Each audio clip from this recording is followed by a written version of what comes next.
Well, I think, at the 16th century, with the rupture of the unity of the ecclesiastical situation, there's a huge debate on what is a valid church. And because there was such a proliferation of different denominations and so on, and the essential ingredients is that where the gospel is truly preached, the sacraments are rightly administered, and that there is true discipline and government within the church. And so I think that's where you begin. You want to make sure that the gospel is truly being preached. A church that is not preaching the gospel is not a good church. It's an apostate thing. And if the sacraments are being mutilated, that's also a very serious sign of apostasy. And if there's no discipline, I mean, we're in a time where there's rampant antinomianism inside the church. And it's not just as a matter of neglect, but there are those who are positively proclaiming the legitimacy of antinomianism. And one church recently I heard, we don't do judgment here. Well, if a church says we don't do judgment here, it says to me, we're not a church here. Because you need all of those elements. And you say, if you want to find a good church, those are the elements. And you ask me, where do you find that church?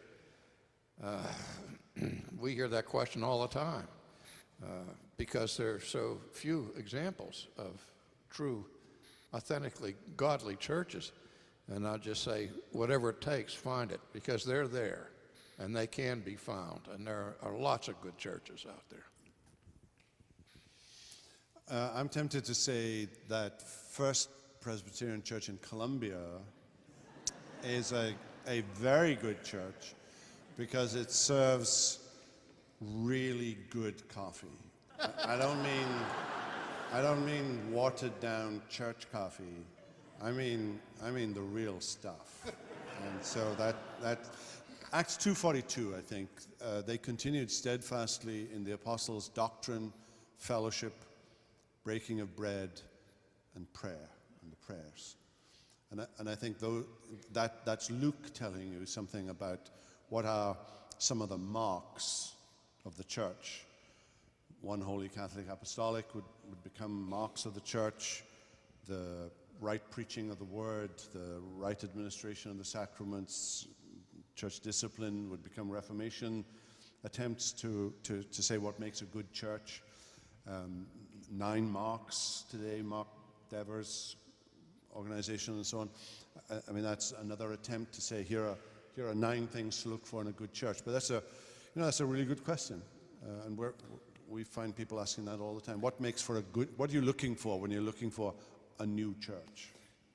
Is there ever a good reason to leave a church? Yes, but one of the things that really scares me is that people are making decisions on not a good basis. Well, my biggest concern we hear is for the youth group. We want to have a lively, vital youth group in our church. Doesn't matter what they're preaching on Sunday morning or what they're doing. What really matters are we reaching the kids? Come on, what really matters are we reaching the parents and that they are communicating the faith to their kids.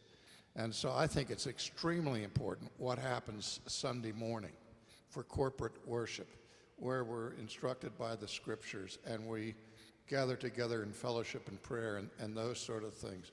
And we don't want to let these lesser programs usurp the central purpose of the church.